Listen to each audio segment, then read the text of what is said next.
Okay, good evening. This is Professor David J. De Los Reyes. It's August 23, 2023. The time is 10:51 p.m. Okay, my discussion for tonight will be a long video format discussion, and this will be college algebra, lesson number 41. I am tempted to add more problems on the application of a quadratic equation because the problems are actually real problems in real life. So I want to present this one before we will go with another topic. Our next topic is actually exponential and logarithmic functions. I think this will now be the last application problem for quadratic equation. Okay, let's proceed.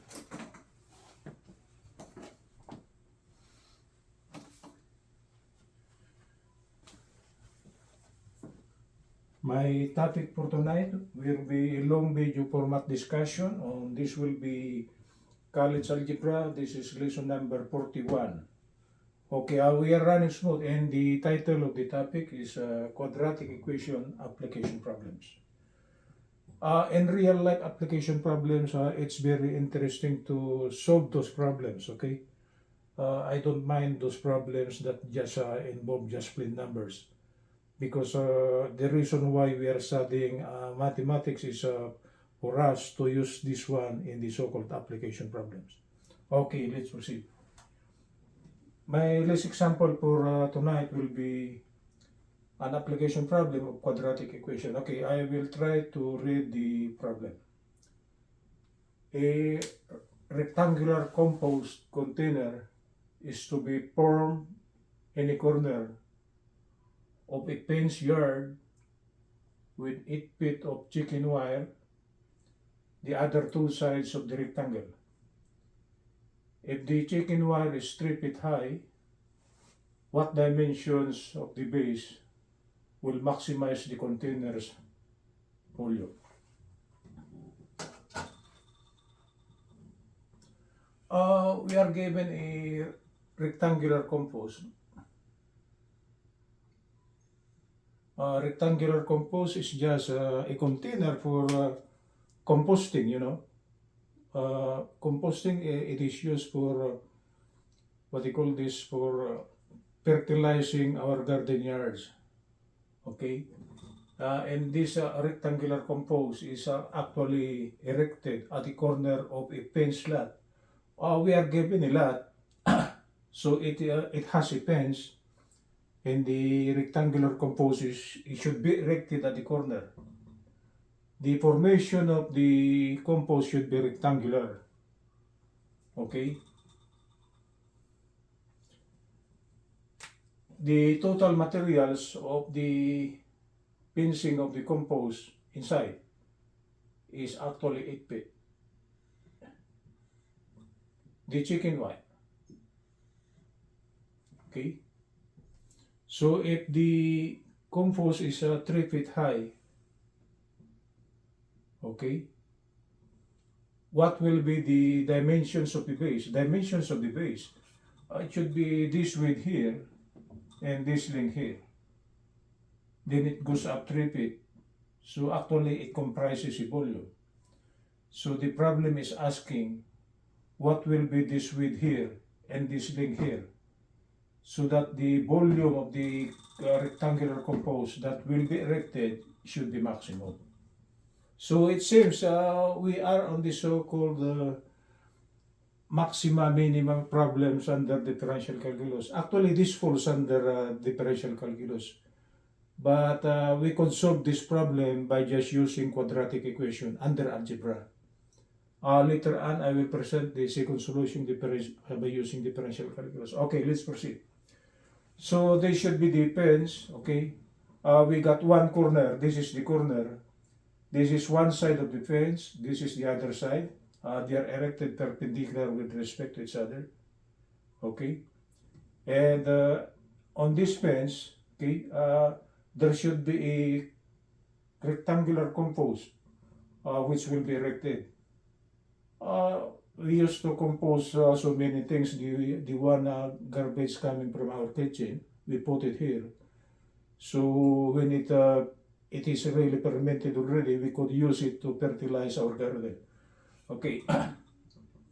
The total length of the chicken wire that is given is actually 8 feet, meaning the length here, this one here plus this is given as 8 feet. But we do not know, okay, what will be the size of this width here in this length here for the volume to be maximum. So for the meantime, we will let the width of the rectangular compost to be x. And for the length, okay, since the total material given is actually with the length of 8 feet, if this length here is x, the remaining length should be 8 feet minus x. So I place it here for the solution. The width will be x and the length should be 8 feet minus x. Okay? This is x and this is 8 minus x. This portion is bounded by the fence, so we don't need any fencing there. Even the other side, it is bounded by this side of the fence, so we do not need any fencing over there. So what is only being fenced is the one inside. And the total length of the chicken wire needed is 8 feet. So I place it here. If this is x, the remaining length here should be 8 minus x. And the height of the compost is 3 feet. Right? It's 3 feet. Okay? So this should be the configuration. It's a rectangular box. Okay? The problem is asking what will be length equal to and what will be width equal to, such that the constructed rectangular compost should have a maximum volume. Okay, let's try to bring out the solution. For a rectangle, okay, if we try to get the volume of the rectangle, we'll go back to the figure. It should be the area of the base, the one I will shade, right? Right? Times the height. And the bottom area is actually just like this. This is x and this is 8 minus x. Okay? That's the area of the bottom portion of the rectangular compost. So if there is a height of 3 feet over here, okay, it will become a, what you call this, a volumetric thing. We will now be having a volume. So I place it here. The volume for a rectangle will be the base area times the height. Okay, that's volume. Volume is unit length times unit length times unit length, and actually the unit of this is actually a unit length 1 raised to the third power. That's why it's volume. So if from our representation, W is equal to x, length is equal to 8 minus x, and height is equal to 3 feet. We could not do anything about the height. It is fixed as 3 feet. The only problem is how much is the width and how much is the length. Because this x here varies, right? It could be from 0 to 8 feet, okay? But if x is 8 feet, you don't have any rectangle, right? So this x here is variable, and the value of x should be determined by using our knowledge of algebra under quadratic equation. So if we try to substitute these three values here, back to this equation, okay, volume now will be, the area of the base is the width times length, x times the quantity 8 minus x, and the height is actually 3. So actually we are taking the volume. And if we try to expand this one, x times 8 times 3, that will be 24x. Negative x times x will be negative x squared times 3, that will be negative 3x squared. Okay? So after expanding this one, what comes out? we are now given the volume of the rectangular compose as a function of the variable x. So it seems we are given y equal to a function of x, something like that, right? But for this problem, instead of y, it's volume, right? So we are now given volume as a function of x. And this is actually a quadratic equation. That's why I place it here. This is similar to, this is a symbol for similar. Y equal to ex squared plus bx plus c. Okay? If we try to compare this similarity here, we can conclude that the value, we can rewrite this one. It will be negative 3x squared, rearranging, plus 24x plus 0. Okay? So if we try to compare these two equations here, a will be negative 3, right? And the value b will be 24. And the pure constant c is actually 0. Okay? And from here, from our study of parabola, if the value a is less than 0, it should be a parabola. There are only two parabolas under quadratic equation, the one that opens downward and the one that opens upward. For the one that opens downward, okay, the testing of this one is that we should take note of the value of a. If this is less than 0, our parabola should be opening downwards. It is this. Okay? So it has actually a maximum point on the parabola. So the problem is correct. The problem is asking for the maximum volume possible and what will be the dimensions. So for a parabolic curve that moves that opens downward, there is a maximum point. So the problem is correct, right? So if we now try to bring out the formula on how to take the edge of the value h, the location for the vertex of a parabola. From our study, the location of the vertex of the parabola is actually at hk, right? If we could determine this point here, okay, we could determine the maximum point. And this x here is actually x, right? So if I will try to bring out the formula on how to take this h here, this h here is actually x, and this should be equal to negative b over 2a. Okay, I give you this one. And it was actually derived from differential calculus. We are given a, we are given b, so we could compute for x. X now will be negative open quantity. The value of b is positive 24. All over 2 times the value a. What is the value of a? Negative 3. So in here, what will come out?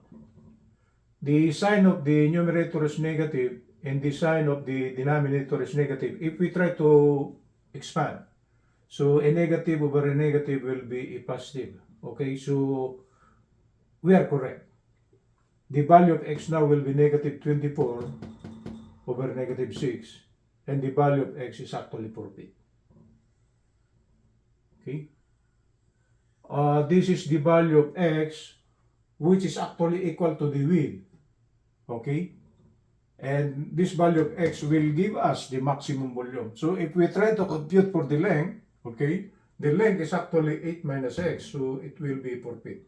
So the dimension of the base, which will give the volume maximum, will be, the width will be 4 feet and the length is 8 feet, okay? And the volume maximum possible, we could go back to the derived equation. We will just substitute x to be equal to 4. And the maximum volume possible is 48 cubic feet. They should be feet raised to the third power. This is red cubic feet. Volume is a unit length times unit length times unit length should be, so this should be unit length to the third power. We read this one in engineering or in mathematics, 48 cubic feet. Okay. So this will be the dimension of the rectangular compose. The compose says it's rectangular, but if you try to go back to solid mensuration, a square is actually a special case of a rectangle, that is when the width is equal to the length, right?